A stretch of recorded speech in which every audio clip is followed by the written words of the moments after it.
Jangan-jangan aku pikir sekolah kampus. Untuk orang misalnya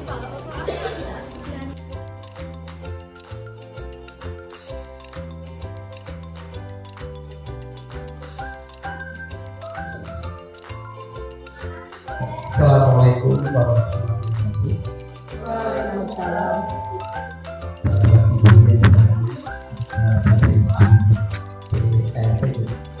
Yang pertama, alhamdulillah pada saat ini kita bisa bertemu di ruang kelas nanti dalam keadaan sehat walafiat.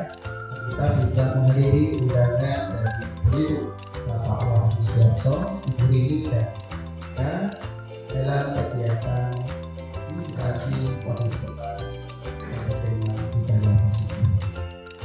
Pertama-tama, saya ucapkan terima kasih atas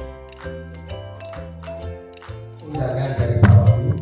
Saya disuruh untuk mewakili beberapa negara karena beliau mungkin saat ini sedang banyak kegiatan, padat kegiatan, terutama dari sebelum ini karena dia mengetahui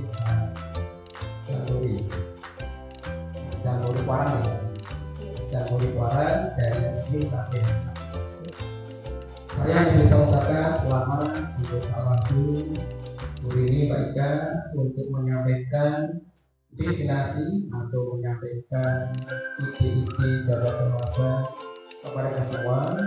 Nanti kita bisa mengambil nilai-nilai positifnya dan kita bisa menerapkannya kepada peserta didik. Dan semoga bertiga bisa melaksanakan berita CDP itu lancar, tidak dari tangan hambatan, dan selesai dengan waktu yang ditentukan dengan hasil yang ditentukan. Mungkin itu saja yang kita. Lagi saya ucapkan selamat berprestasi dan pada pukul 14.22 acara dedikasi modus operandi bulan Juli dinyatakan dimulai. Sekian, maaf kesalahannya. Terima kasih. Wassalamualaikum warahmatullahi wabarakatuh. Assalamualaikum warahmatullahi wabarakatuh. Saya ucapkan kepada Bapak Ibu Guru, saya ucapkan banyak terima kasih yang telah bersedia meluangkan waktunya untuk menghadiri diseminasi kami tentang modul 1.4 gaya positif. Ya, meskipun hari sudah siang, apakah Bapak Ibu masih bersemangat? Ya, untuk mengecek masih kita pakai jawaban Nelisa ya. Oke. Nelisa. Bisa. Terima kasih. Ya, bagaimana kabarnya? Semangat pagi. Pagi. Luar biasa. Ya, terima kasih. Ya, hari ini saya berdiri di depan di sini akan menyampaikan tentang budaya positif. Ya, tapi sebelumnya di sini saya akan memaparkan beberapa pertanyaan formatif. Kira-kira Bapak Ibu setuju atau tidak dengan pernyataan yang ada di depan ini? Disiplin hanya dapat diterapkan dengan hukuman fisik yang keras. Bagaimana Bapak Ibu kira-kira setuju atau tidak? Nah, tidak setuju. Kira-kira apa alasannya? Apa? Ya. Yes. Mungkin ada alasan yang lain? Yes. Jadi Bapak Ibu Guru sepakat atau tidak setuju jika disiplin hanya dapat diterapkan dengan hukuman fisik yang keras. Kemudian pertanyaan formatif yang kedua, setuju atau tidak? Salah satu cara mendisiplinkan anak adalah dengan memberi hukuman yang bersifat positif. Misalnya, melakukan piket selama seminggu meskipun bukan hari jatahnya piket. Kira bagaimana? Setuju atau tidak dengan pernyataan tersebut? Setuju. Ya.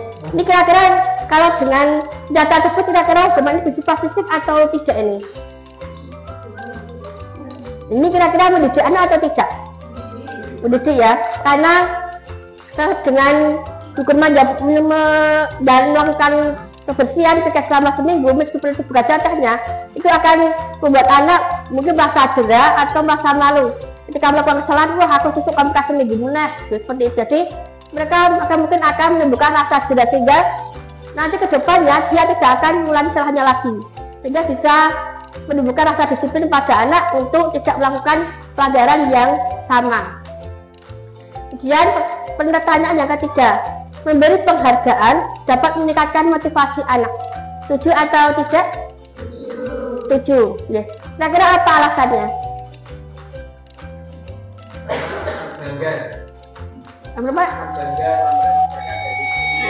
Anak akan bangga dengan pencapaiannya. Mungkin ada alasan lain yang lain?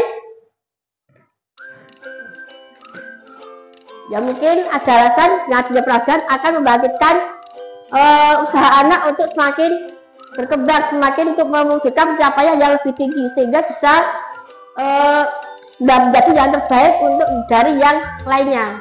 Okay. Di sini saya akan memaparkan 3 materi, yaitu yang pertama teori kontrol atau choice theory, kemudian nilai-nilai kebajikan, dan 3 motivasi perilaku manusia. Namun sebelum saya masuk ke materi, kita akan melakukan percobaan terlebih dahulu. Silakan Bapak Ibu Guru berdiri terlebih dahulu. Nah, ini kan sudah berpasangan ya, saja berpasangan dengan pasangan.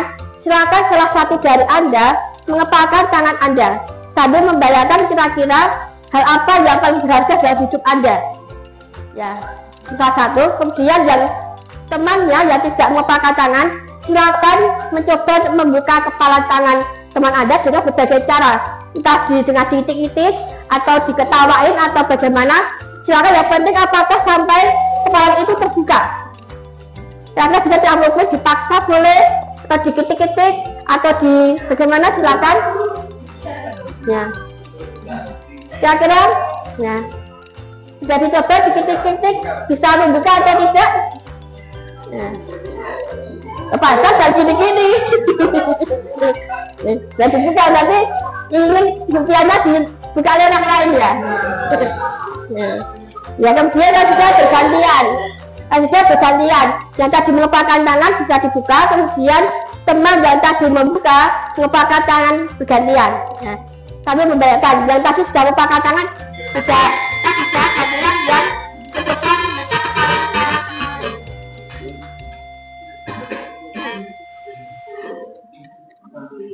oh ini jangan terlalu dekat, sudah terlalu dekat dengan sana.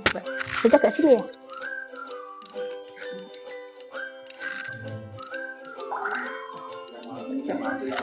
Pencet apa?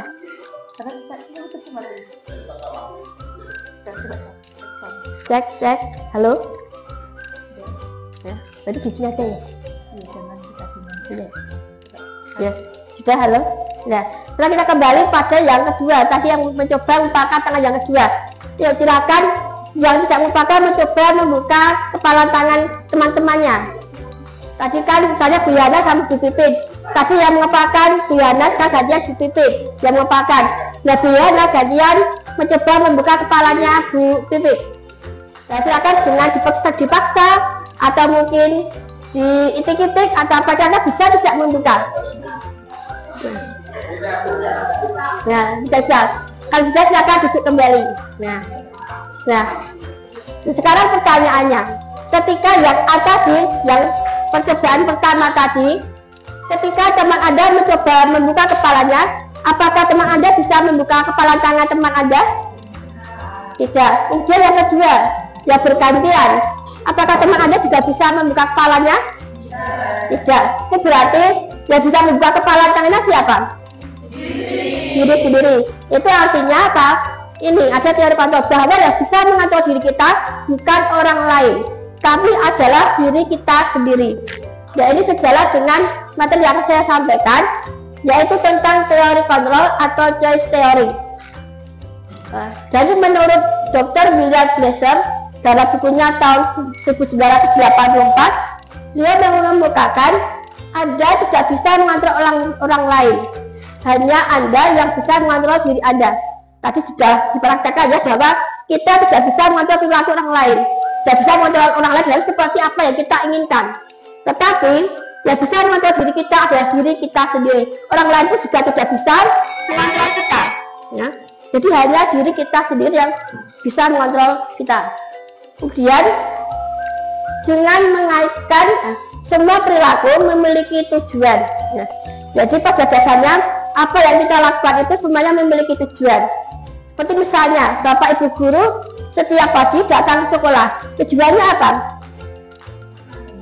Ya mungkin ada yang bekerja, ada yang ingin sekedar menunaikan tugas kewajiban, ada karena yang ingin memang merasa bertanggung jawab, ingin mendidik anak-anak. Jadi tujuannya berbeda-beda.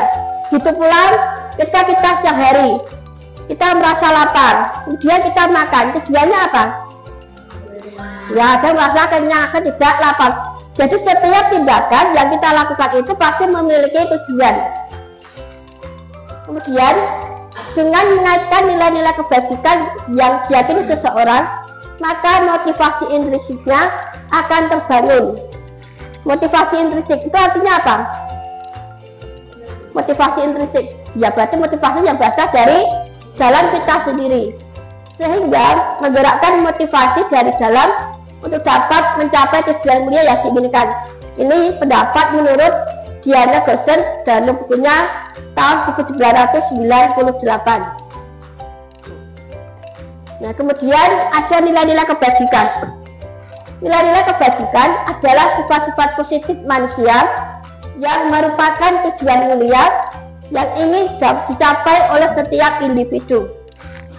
Nilai-nilai tersebut bersifat universal dan lintas bahasa, suku bangsa, agama maupun latar belakang.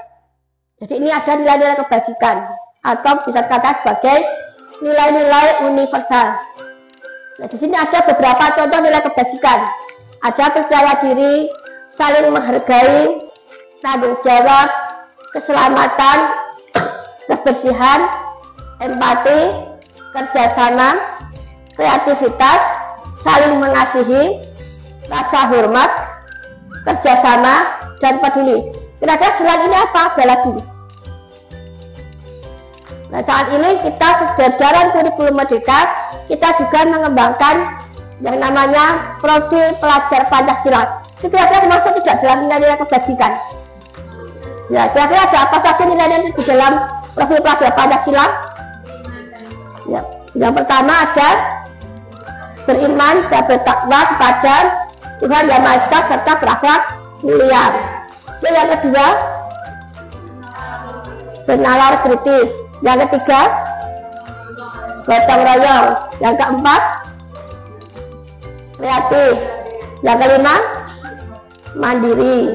Itu yang keenam, berkebinekaan global. Ya, jadi nilai-nilai dalam profil pelajar Pancasila itu juga merupakan salah satu bagian dari nilai-nilai kebajikan yang ingin dikembangkan dan diterapkan oleh pemerintah kepada anak didik kita. Jadi apa yang kita lakukan ini nanti kita lakukan, salah satunya adalah penerapan budaya positif, itu arahnya ke sana. Jadi membentuk profil pada Pancasila yang memiliki nilai-nilai kebajikan. Kemudian ada 3 motivasi perilaku manusia. Motivasi yang pertama untuk menghindari ketidaknyamanan atau hukuman. Ini misalnya setiap pagi Bapak Ibu guru datang pagi sesuai dengan absen sebelum jam 7. Kemudian juga siang pulang jam 15.30. Nah, itu kira-kira apa yang mendasari Bapak Ibu melakukan hal tersebut? Absennya sebelum jam 7. Kemudian absen siangnya setelah jam 15.30. Kira-kira apa yang mendasari itu?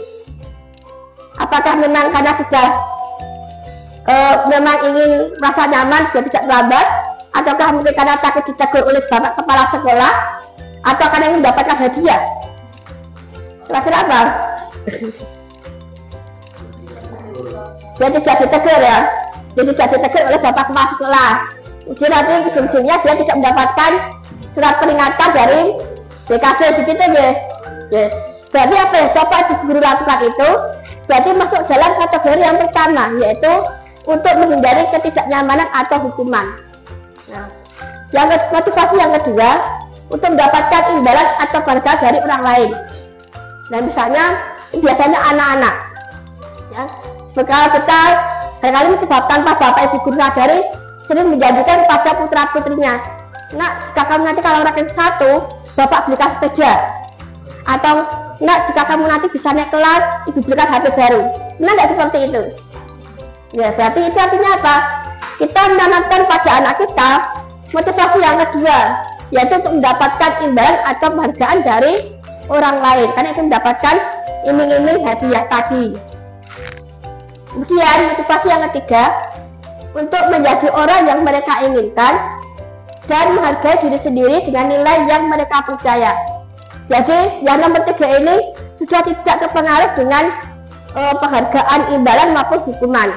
Jadi memang sudah betul-betul dari kesadaran kita sendiri. Nah, ini akan saya jelaskan satu persatu secara spesifik. Yang pertama, menghindari ketidaknyamanan atau hukuman. Tadi ya, ini adalah tingkat terendah dari motivasi perilaku manusia, karena ada pengaruh dari luar yang menyebabkan kita berperilaku sedemikian.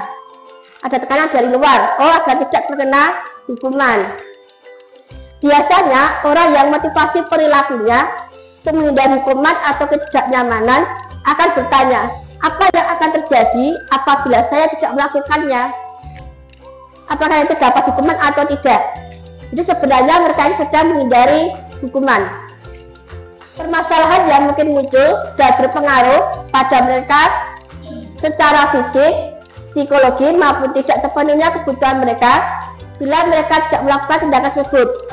Motivasi ini bersifat eksternal karena mendapatkan pengaruh dari luar. Tadi contohnya adalah kita desain pagi dan tepat waktu agar tidak mendapatkan teguran dari bapak kepala sekolah, atau mendapatkan teguran lisan dari BKD, atau anak-anak yang boleh menaati peraturan, memakai seragam sesuai ketentuan. Tujuannya apa?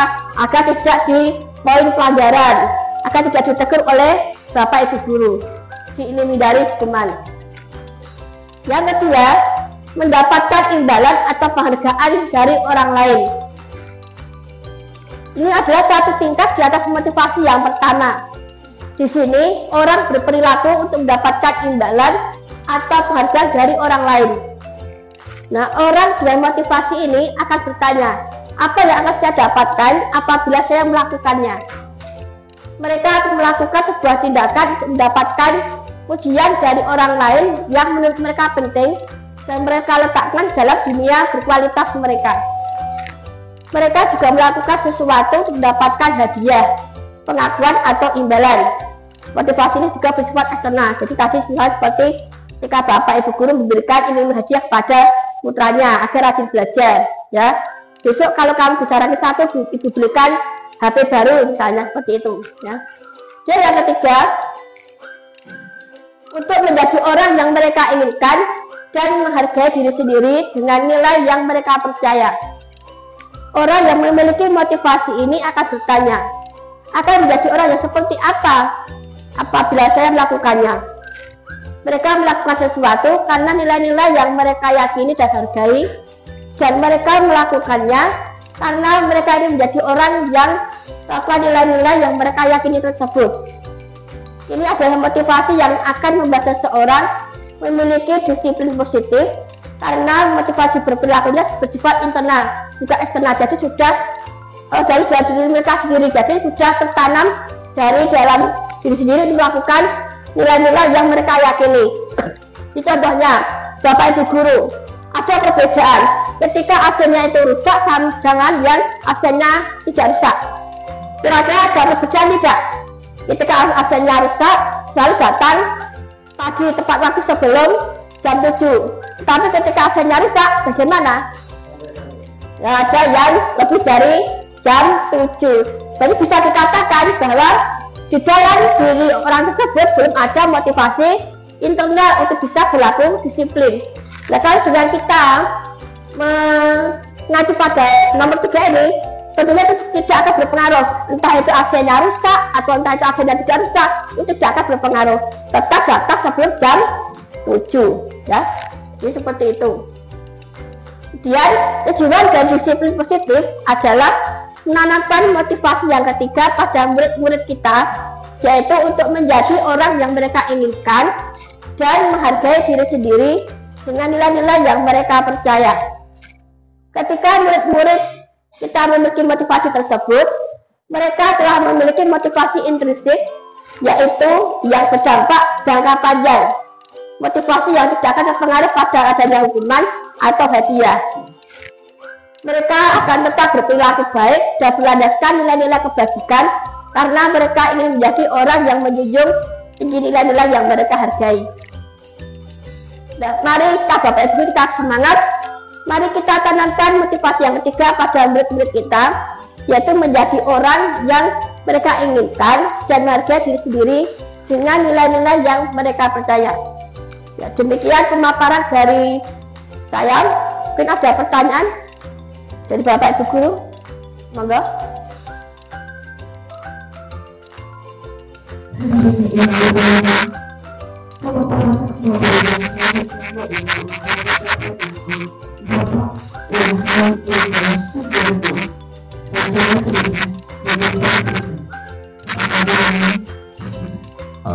Assalamualaikum warahmatullahi wabarakatuh. Ya, selamat siang dan semangat pagi. Semangat pagi. Pagi. Luar biasa. Oke, walaupun dalam kondisi yang cukup panas udaranya dan juga siang hari, tapi kita tetap semangatnya pagi. Iya, Bapak Ibu saya hormati, pada kesempatan kali ini saya akan memaparkan tentang hukuman, konsekuensi, dan restitusi. Hukuman, konsekuensi, dua kalimat itu mungkin sering panjenengan mendengarkan, betul? Hukuman itu kira-kira apa nih? Sanksi, apalagi? Ya berupa konsekuensi hukuman itu berarti karena melakukan sesuatu pasti melanggar tata tertib atau aturan ada hukumannya gitu ya. Nah, konsekuensi itu hampir sama dengan hukuman, betul ya? Ya. Kalau restitusi pernah mendengar kalimat ini? Oke. Ya, mari kita lihat dulu itu. Jadi hukuman, konsekuensi dan restitusi ya. Ketika kita melakukan sebuah tindakan yang melanggar aturan secara umum, ya pasti akan ada hukuman ataupun konsekuensinya. Contoh murid datang terlambat. Kalau kita lihat setiap pagi, anak-anak yang terlambat itu ada hukuman dari Bapak Ibu Guru biasanya. Ada konsekuensinya. Misalnya disuruh membersihkan rumput, menyapu sampah dan seterusnya. Itu adalah konsekuensi atau hukuman. Jadi konsekuensi dan hukuman itu hampir sama ya. Jadi berupa bentuk tanggung jawab yang harus dilakukan oleh seseorang atau yang misalkan murid ketika melakukan pelanggaran aturan, maka dia akan mendapatkan hukuman ataupun konsekuensi. Nah, Bapak Ibu, pada pendidikan guru penggerak di modul 1.4 ini akan kami kenalkan yang namanya restitusi. Ya. Jadi restitusi itu nanti apa? Nah ini, restitusi adalah proses menciptakan kondisi bagi murid untuk memperbaiki kesalahan mereka, sehingga mereka bisa kembali pada kelompok mereka dengan karakter yang lebih kuat.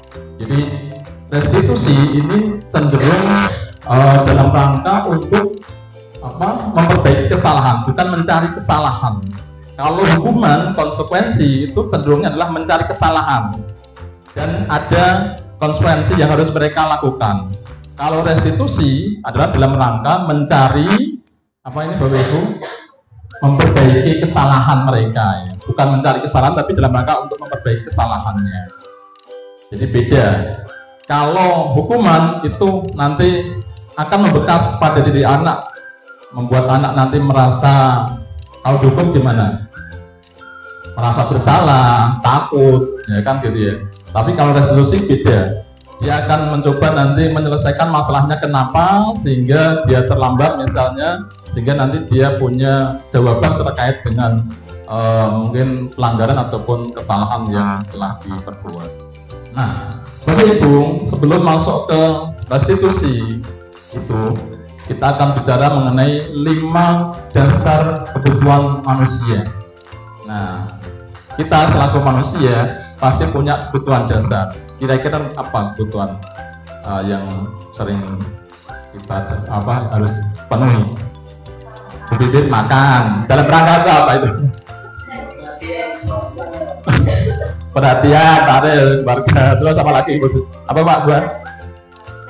Refreshing, rasa aman dan seterusnya. Jadi setiap manusia pasti punya kebutuhan dasar ya. Nah, mari kita lihat bersama-sama. Nah, ini sebuah pernyataan dari Ibu. Coba. Ketika seorang murid melakukan suatu perbuatan yang bertentangan dengan nilai-nilai kebajikan atau melanggar peraturan, sebenarnya dikarenakan mereka gagal memenuhi kebutuhan dasar mereka. Kira-kira pernyataan ini betul atau tidak? Ya, ini pernyataan, nanti jawabannya di akhir sesi ya. Ya, pernyataan ini nanti kita lihat. Nah, Bapak Ibu, ternyata kebutuhan dasar manusia itu ada 5. Yang pertama adalah kebutuhan untuk bertahan hidup. Tadi ada yang mengatakan kebutuhan makan. Dalam rangka apa? Untuk bertahan hidup. Kalau nggak makan bagaimana? Sakit, lapar. Nah, itu nanti umurnya bisa berkurang gitu. Kemudian yang kedua adalah kebutuhan kasih sayang dan rasa diterima. Butuh. Ya, panjenengan kita semuanya di sini harus butuh yang namanya rasa diterima oleh kelompok, oleh teman, ya, oleh lingkungan dan seterusnya. Yang kedua butuh yang namanya kebebasan. Ya. Kemudian berikutnya kesenangan dan penguasaan.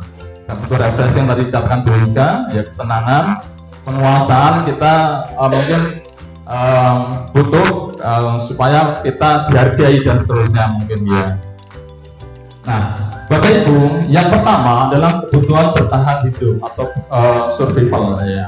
Nah, kebutuhan ini bersifat fisiologis untuk bertahan hidup, misalnya kesehatan, rumah dan makanan. Jadi kebutuhan dasar ini contohnya adalah ini ya. Yang kedua adalah kebutuhan kasih sayang dan rasa diterima atau love and belonging. Nah, kebutuhan untuk disayangi dan diterima meliputi kebutuhan akan hubungan dan koneksi sosial. Ya. Kebutuhan untuk memberi dan menerima kasih sayang dan kebutuhan untuk merasa menjadi bagian dari suatu kelompok. Ya. Kebutuhan ini juga meliputi keinginan untuk tetap terhubung dengan orang lain seperti teman, keluarga, pasangan hidup, teman kerja, binatang peliharaan, dan kelompok di mana kita bergabung. Nah, ini adalah kebutuhan rasa diterima dan juga kasih sayang.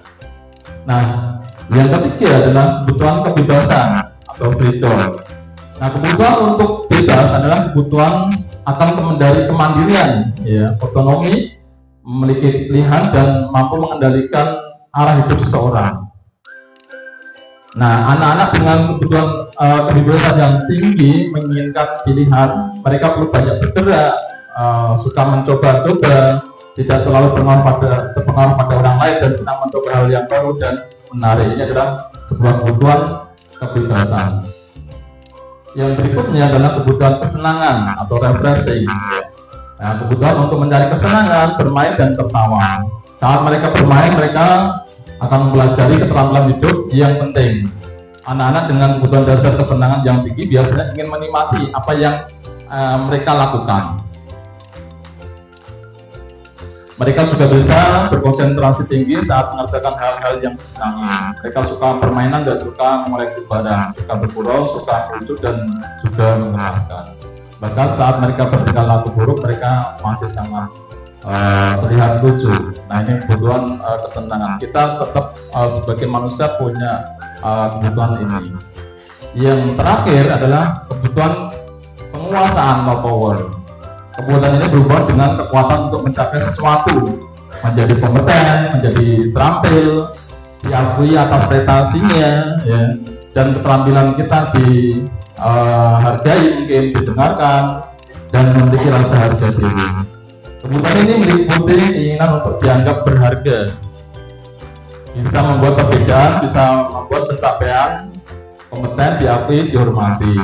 Ini meliputi self-esteem yang dan keinginan untuk meninggalkan pengaruh ya. Jadi kita butuh, misalkan contoh di dalam kelas, kita perlu butuh penghargaan anak-anak. Kita butuh anak-anak itu taat pada kita. Itu termasuk adalah salah satu contoh kita butuh butuh penguasaan. Nah, Bapak Ibu, dalam melaksanakan budaya positif di sekolah, ini seorang guru sebenarnya mempunyai 5 posisi kontrol ya. Nah, ini teori 5 posisi kontrol.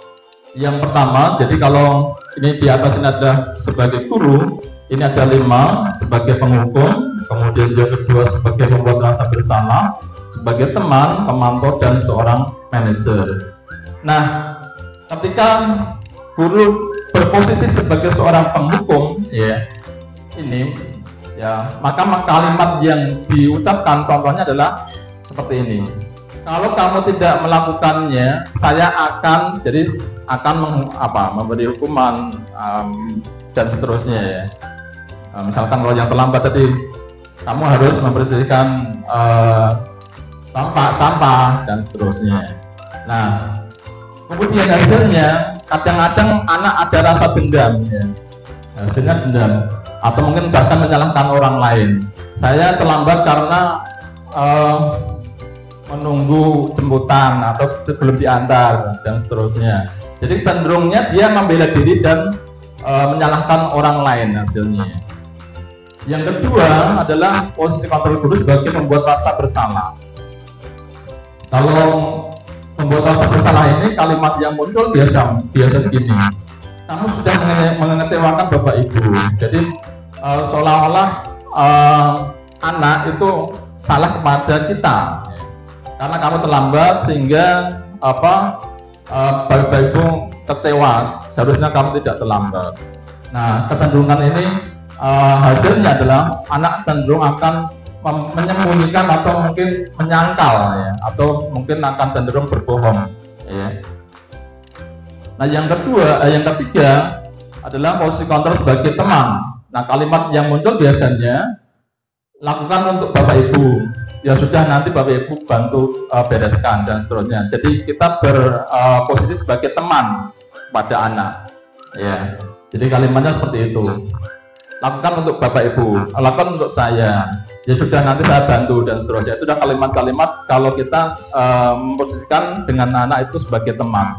Nah, hasilnya nanti anak kecenderungan adalah ketergantungan atau tidak mempunyai sifat mandiri gitu. Nah, yang berikutnya posisi guru sebagai pemantau. Nah, untuk guru yang memposisikan sebagai pemantau itu biasanya kalimat yang muncul adalah apa peraturannya. Jadi cenderungnya adalah guru bertanya ya, apa peraturannya ketika kamu terlambat masuk sekolah, kan harusnya jam 7 dan seterusnya, harusnya seragamnya lengkap nah, gitu ya. Apa konsekuensinya atau sanksinya, ini pemantau. Kemudian apa yang terjadi sekarang sehingga kamu mendapat hukuman ya, atau kamu mendapatkan konsekuensinya. Nah hasilnya adalah anak akan menyesuaikan bila diawasi. Kalau tidak diawasi, anak akan cenderung tidak melakukan ketertiban ataupun peraturan yang telah ada. Nah, seharusnya yang baik adalah guru memposisikan sebagai manajer. Nah, dalam posisi sebagai manajer ini kalimat yang muncul ya biasanya apa yang kita yakini ya, apa kamu meyakini hal tersebut ya. Jadi biasanya kalau kita sudah membuat kesepakatan kelas, ada aturannya seperti ini ya, hadir tepat waktu. Nah, ini berarti sebuah kesepakatan. Nah, ini kecenderungannya adalah nanti dalam rangka untuk mencari solusi dari masalah ya.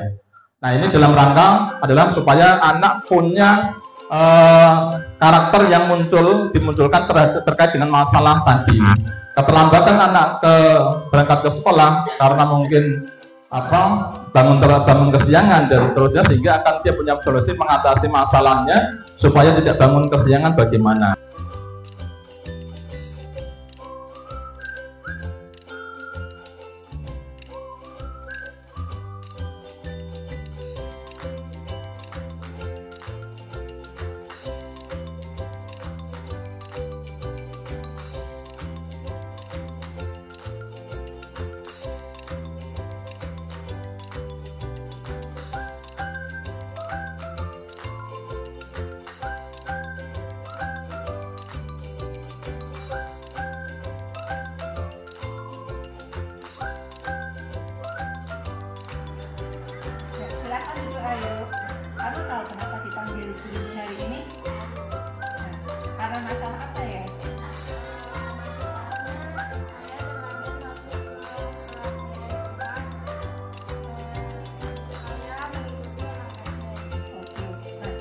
pada waktu itu kamu datang ke kelas IPA masuk kelas terlambat. Kenapa bisa terlambat? Sebabnya apa ya kalau boleh tahu? Pak Latif mengajari saya,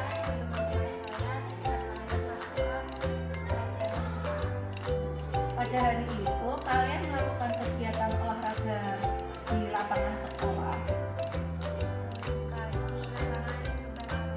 Oh, jadi pada hari itu kalian berkegiatannya di lapangan Kembang Arum.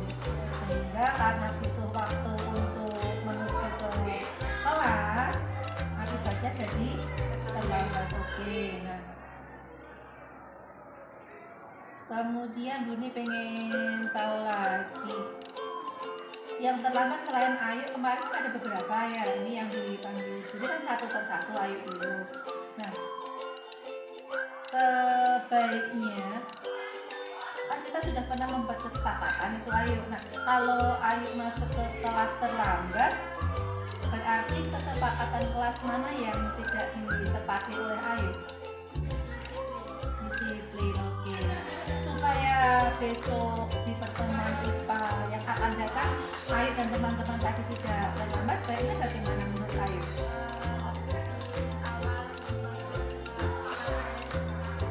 Supaya bisa masuk awal, berarti usaha Ayu apa?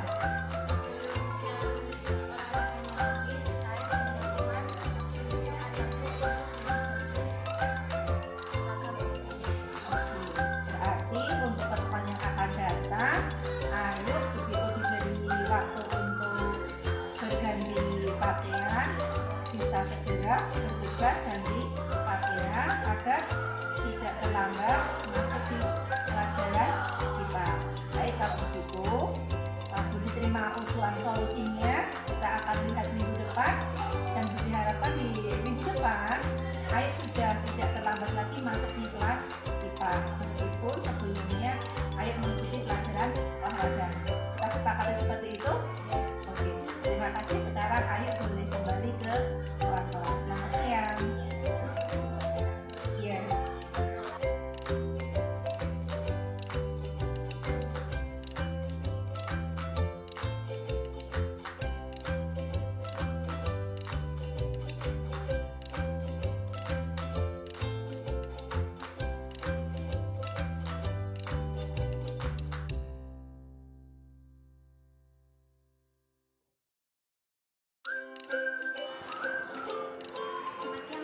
Selamat siang, silahkan duduk. Bima, Fajar, tahu kenapa kalian dipanggil di Indonesia hari ini? Tidak? Oke, baiklah. Pada pertemuan kita yang kemarin itu, kalian kan semestinya mempresentasikan poster, ingat tidak? Nah, apakah pada saat itu Fajar dan Bima sudah ikut presentasi?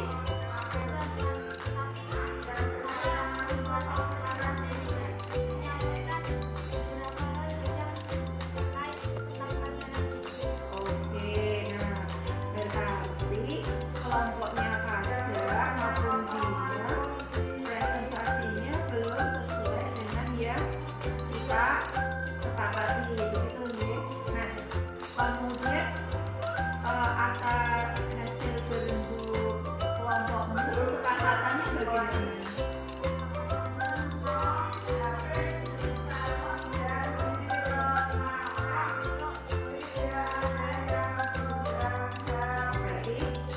Posternya sudah dikerjakan, tapi masih belum dibawa, masih tertinggal dan akan dipresentasikan besok di ruangan media. Kalau begitu, ini tadi kalian dipanggil kan kaitannya dengan kesepakatan kita bersama ya, kesepakatan yang telah kalian pandang itu kesepakatan yang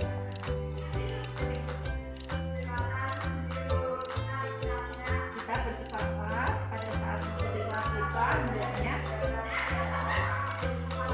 Oke, kalian tahu ya kekurangannya di situ, dan tadi Fajar sudah mengatakan bahwa tugasnya akan dikumpulkan besok. Nah, begitu kalian melakukan pelanggaran ataupun kesalahan, setiap orang itu pasti melakukan kesalahan, tapi hendaknya berusaha untuk memperbaiki. Solusi yang tadi Hasil berikan dan yang Bima sampaikan Ibu Rini terima, Ibu Rini tunggu hasil bekerja kelompoknya besok nih di ruang guru. Jangan lupa posternya untuk dibawa, kemudian kalian persiapkan dulu di rumah, pelajari materi dari poster tadi supaya besok saat presentasi hasilnya bisa maksimal. Bisa seperti itu. Oke, terima kasih. Saya silakan kembali ke kelas. Sama-sama.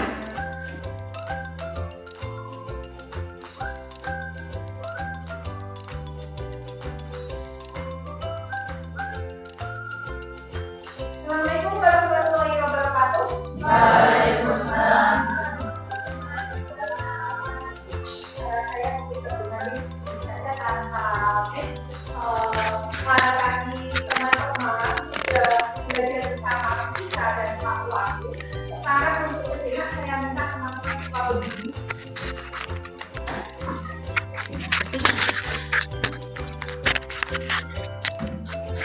Bisa berdiri kemudian berpasangan saling berhadapan. Kemudian tangannya bisa dikepal, ditumpuk, disusun, berselang-seling.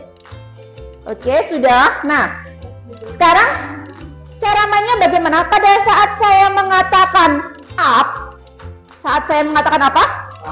Maka kepalan tangan yang ada di bawah bergerak satu tingkat ke atas. Kita coba up. Oke. Nah, sekarang jika saya mengatakan down, berarti kepalan tangan yang ada di atas bergerak turun. Kita coba down. Oke, bisa. Nah, yang ketiga, jika saya mengatakan boom, maka kepalan tangan yang ada di atas bergerak secara cepat, tepuk yang ada di bawah, yang di bawah harus berusaha menghindar. Kita coba boom. Nah, yuk sekarang kita coba mainkan bersama-sama. Sudah siap? Up, up, down, up, down, boom. Ya. Oke, terima kasih. Silahkan duduk kembali.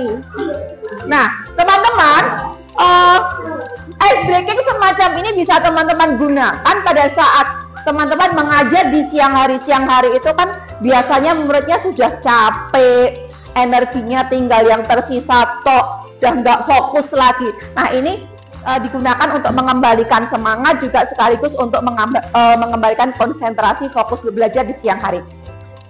Nah, pada bagian ini saya mendapat tugas untuk menyampaikan tentang budaya positif dan kesepakatan kelas.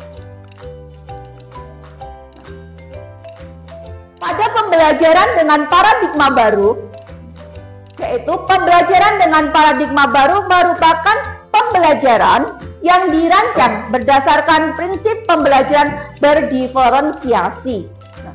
Sehingga peserta didik belajar sesuai dengan kebutuhannya berdasarkan tahap perkembangannya sesuai teori psikologi modern untuk mewujudkan profil pelajar Pancasila.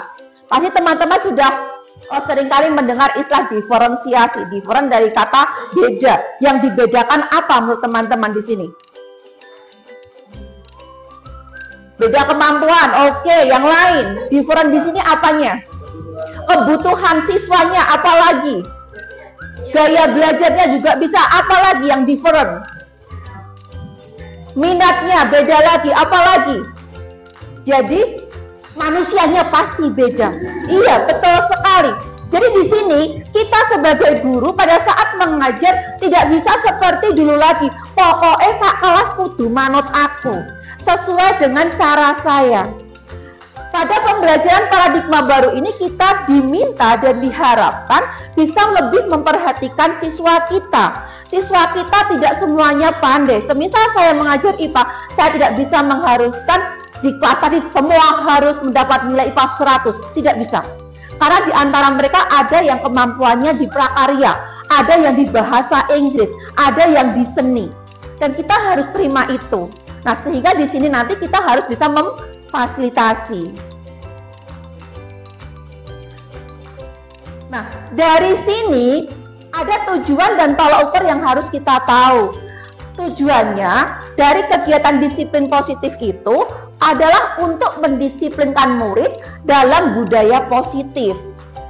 Sesuai dengan profil pelajar Pancasila dengan pembiasaan sehari-hari yang dilakukan dan diterapkan di kelas. Jadi, hal baiknya itu bisa dicapai apabila kita mengajak siswa kita itu secara rutin. Pada saat kita mengajar, kita biasakan, karena dibiasakan yang awalnya tidak ada jadi tumbuh, setelah tumbuh terus berkembang, dan hal positifnya menjadi suatu kebiasaan atau habit. Berikutnya, tolak ukur. Untuk mengetahui apakah disiplin positifnya itu benar-benar sudah mulai tumbuh atau berkembang, kita tahunya dari mana? Dari sini tolak ukurnya. Yang pertama, jika guru saling berkolaborasi, menerapkan terwujudnya disiplin positif sesuai profil pelajar Pancasila. Jadi dalam hal ini tidak bisa hanya Bu Rini, Pak Wahyu, Bu Eka, tidak, semua guru. Apakah hanya guru? Boten. Kita melibatkan siswa, kita melibatkan karyawan, ada staf tata usaha, semua harus bekerja sama. Yang kedua, murid dan guru mulai menunjukkan disiplin positif sesuai profil pelajar Pancasila dan kesepakatan kelas. Nah, gurunya memberi teladan, murid atau siswa akan meniru, mencontoh. Jadi kita akan menjadi role model, kita yang jadi bintangnya. Karena kalau anak-anak, jika kita masuk di kelas, idola kamu siapa? Pasti nanti yang disebut adalah artis K-pop. Nggak bakalan menyebutkan bapak ibu gurunya, enggak, karena apa? Takut. Nah, misal seperti itu. Nah, di sini diharapkan bapak ibu guru bisa menjadi modelnya. Yang ketiga, nah, diharapkan yang aktif itu muridnya. Kita memberikan kepembiasaan, aktif si muridnya itu yang harus tercapai, bukan gurunya yang aktif, muridnya nggak ada perubahan sama sekali, boten. Yang keempat, ada perubahan perilaku dan karakter sesuai kesepakatan kelas. Yang kelima, suasana kelas menjadi lebih menyenangkan, tidak horor lagi. Nah, ada hal yang mendasari saya untuk melaksanakan aksi nyata ini, yaitu untuk melakukan perubahan praktek disiplin dengan menerapkan budaya positif sejalan dengan filosofi dari KHD, yaitu dengan membangun budaya positif di mana dapat dicapai dengan cara membuat suatu keyakinan kelas. Nah, untuk teman-teman yang kemarin sebagai wali kelas, saya yakin pasti sudah menyusun suatu keyakinan kelas. Nanti kita cek lagi tahapan keyakinan kelas yang teman-teman susun sudah sesuai atau ada tahapan yang terlewat. Konsep disiplin di sini ada kata identitas gagal. Maksudnya apa? Menurut kita itu sebenarnya sudah masuk hal yang namanya disiplin. Tetapi kalau dikembalikan ke filosofi KHD itu belum masuk kategori disiplin. Sehingga di sini dikatakan sebagai konsep disiplin dengan identitas gagal. Seperti yang disampaikan Pak Wahyu tadi, kita mendisiplinkannya ada yang dengan cara dihukum dan kapok. Terus ada yang diberi hadiah, penghargaan. Terus ada juga yang pakai konsekuensi. dari masing-masing pilihan ini ternyata ada dampaknya semua. Ada yang dampaknya siswanya jadi gelo, sakit hati, ada yang disiplinnya hanya pada saat dia dapat hadiah saja, jadi tidak permanen. Setelah itu ya bye, lupa, kembali ke asal. Nah, sehingga di sini perlu disusun yang namanya suatu kesepakatan kelas. Kesepakatan kelas merupakan sebuah pernyataan yang memuat nilai kebajikan melalui kontribusi dan curah pendapat semua warga kelas. Jadi semua warga kelas, berarti di situ ada guru, kemudian ada siswa, semua bekerja sama, kolaborasi untuk menyusun kesepakatan kelas.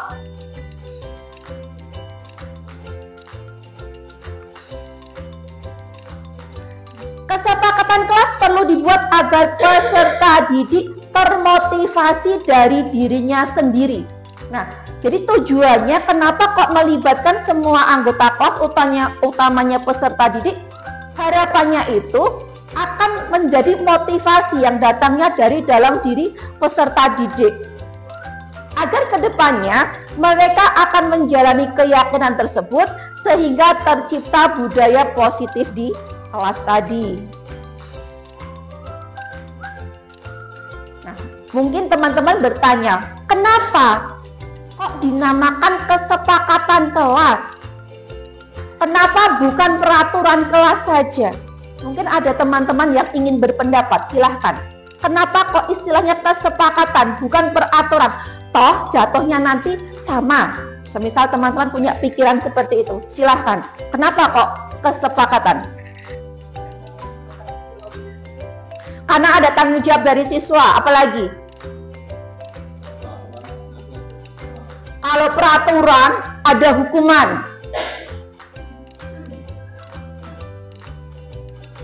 Ini ada beberapa alasan. Kenapa kok kesepakatan kelas? Yang pertama, kesepakatan kelas itu melibatkan seluruh peserta didik dalam proses pembuatannya, sehingga memberikan mereka rasa memiliki, bertanggung jawab terhadap aturan yang mereka buat bersama. Kalau peraturan, katakanlah peraturan di SMP Negeri 5. Apakah teman-teman pada saat peraturan tadi dibuat, teman-teman juga diajak berbicara? Tidak, kita hanya menerima. Berarti di situ kita tidak terlibat, hanya dari satu sisi saja. Kalau kesepakatan, semua yang ada di situ ikut terlibat, itu perbedaannya. Yang kedua, ketika peserta didik terlibat dalam pembuatan kesepakatan, maka mereka cenderung lebih berkomitmen dan mematuhinya karena mereka merasa memiliki aturan tersebut. Nah, seperti halnya kita, kalau kita ikut andil di situ, kita yang bikin, mosok ya tidak mematuhi. 3.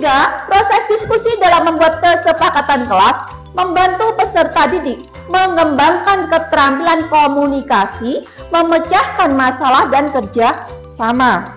Teman-teman pasti sudah bisa mengamati waktu kemarin menyusun kesepakatan di kelasnya. Tiap siswa yang punya ide tunjuk jari, atau mereka menyampaikan secara lisan, ada juga yang ke depan nulis. Nah, itu bentuk cara mereka berkomunikasi baik secara lisan ataupun tertulis. Yang keempat, kesepakatan kelas cenderung menciptakan lingkungan belajar yang positif dan lebih inklusif. Inklusif itu berarti artinya sudah bisa mengakomodir yang ada di kelas, berbagai macam tipe siswa. Terakhir, kesepakatan kelas disesuaikan dengan kebutuhan dan dinamika. Jadi semisal katakanlah di kelasnya Pak Hasan dan kelasnya Bu Pipit, pasti nanti isinya beda. Pasti isinya beda. Dalam membentuk kesepakatan kelas itu caranya bagaimana? Yang pertama, diharapkan menggunakan kalimat positif. Kalimat positif itu yang seperti apa? Di sini ada teman yang dari bahasa Indonesia. Ya, kalimat yang positif. Oke. Tidak ada kata jangan.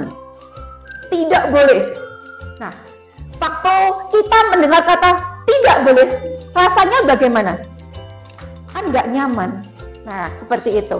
Yang kedua, menggunakan kata atau kalimat yang sederhana.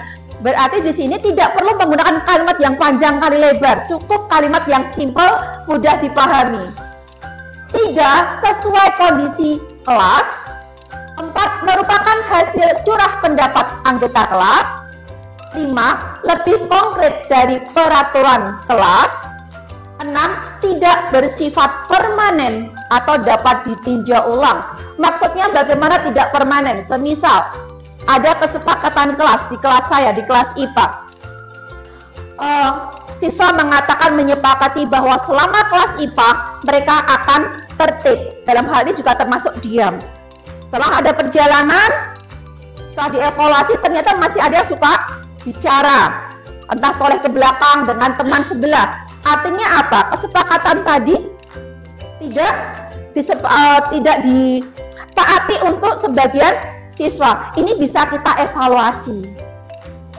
Evaluasinya bagaimana? Semisal para siswa untuk hal yang berkaitan dengan kesepakatan katanya dengan tata tertib tidak ngomong, baiknya bagaimana? Karena ternyata temanmu masih ada yang berbicara. Kemudian nanti evaluasi, Bu, kalau semisal ada teman yang bicara, nanti terus duduknya diacak gimana? Asal itu disepakati satu kelas tidak masalah. Duduk diacak bagaimana? Semisal awalnya putri dengan putri, putra dengan putra, karena tadi ada kesepakatan yang tidak sesuai, ada evaluasi, duduknya diacak putri putra. Asal itu disepakati satu kelas tidak masalah. Jika sudah dengan kondisi tadi kelasnya tertib, kembali ke awal lagi. Jadi hal tadi hanya berlaku pada saat kondisi tertentu. Pembentukan kesepakatan kelas yang pertama di sini sifatnya itu abstrak. Pernyataannya berupa pernyataan universal yang cakupannya luas, tapi masih berkaitan dengan kelas tadi. Dibuat dalam pernyataan yang positif, sedikit saja, jadi nggak usah terlalu banyak pasal agar mudah diingat. Sesuai dengan kondisi kelas dan kondisi sekolah, semua anggota kelas dapat dilibatkan saat membuat keyakinan kelas. Nah, di sini siswa dia mengusulkan, menuliskan di papan tulis usulannya apa, keyakinan kelasnya apa, kesepakatan yang ingin dibuat di kelasnya itu apa.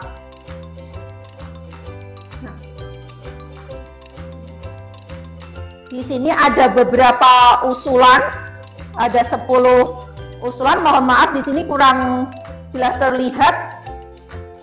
Kita skip aja. Nah, dari kesepakatan kelas, semisal izin saya geser ke sini.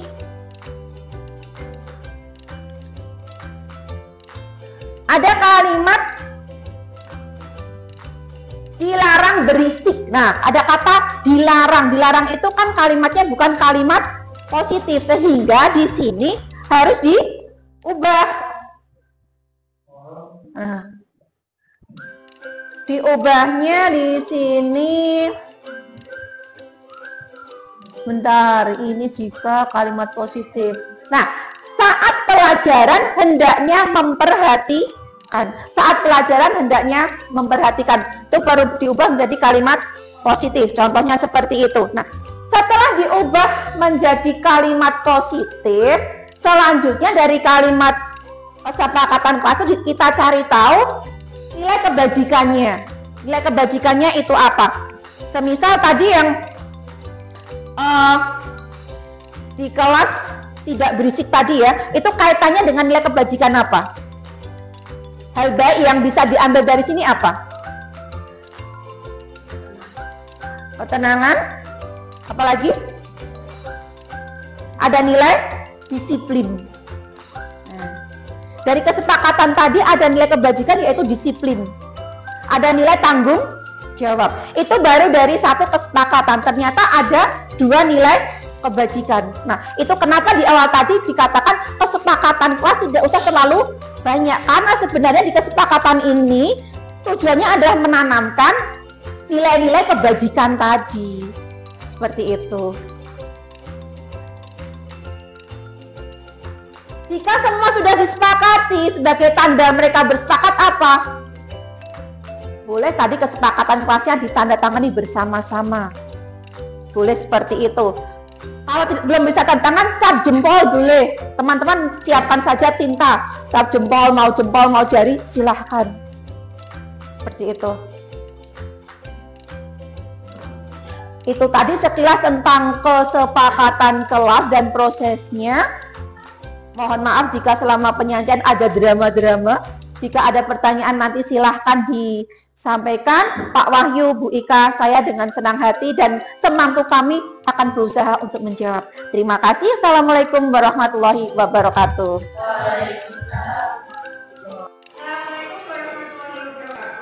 Assalamualaikum warahmatullahi wabarakatuh. Pagi hari ini kita di sini baru berdiri. Kita akan menyusun sebuah kesepakatan kelas. Karena di awal tahun ajaran baru ini pas ini kan belum menyusun kesepakatan kelas ya. Sekarang kenapa kita harus menyusun kesepakatan kelas?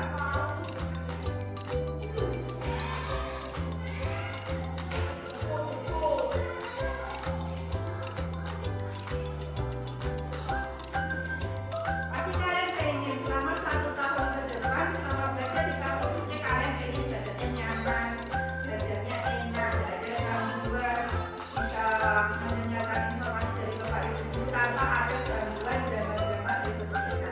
Untuk bisa seperti itu, kalian nanti silakan mengusulkan hal-hal apa saja yang akan kita sepakati selama belajar khususnya di masa uji. Siapa saja nanti boleh ke depan menuliskan usulan kesepakatannya itu. Kita cari maksimal 10 saja, 10 hal yang akan kita patuhi apa saja.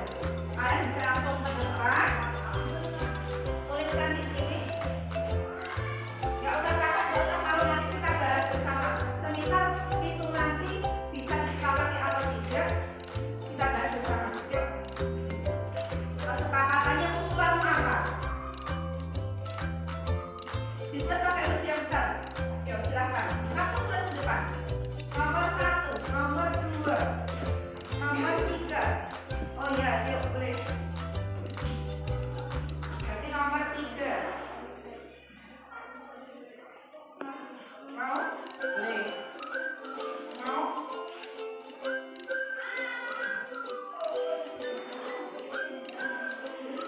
Ya? Iya, boleh.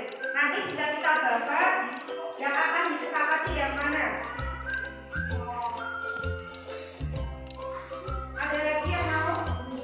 Mau?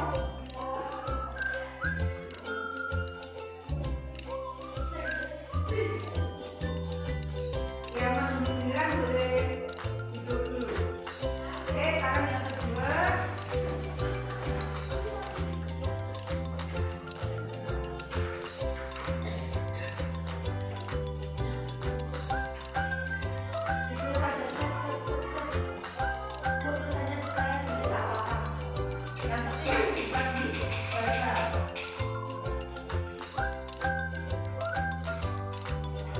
Terima kasih. Yang berikutnya.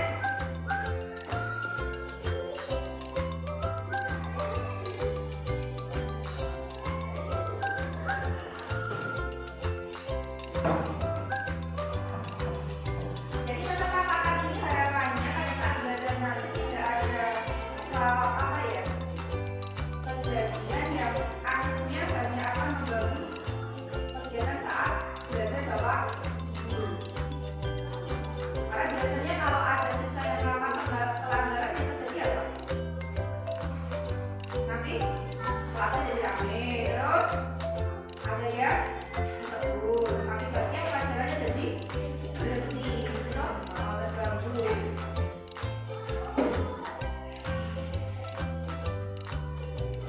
Saat pelajaran tidak boleh rame, kemudian boleh minum di kelas. Yang ketiga dia mengusulkan apa itu? Mendengarkan guru saat menjelaskan.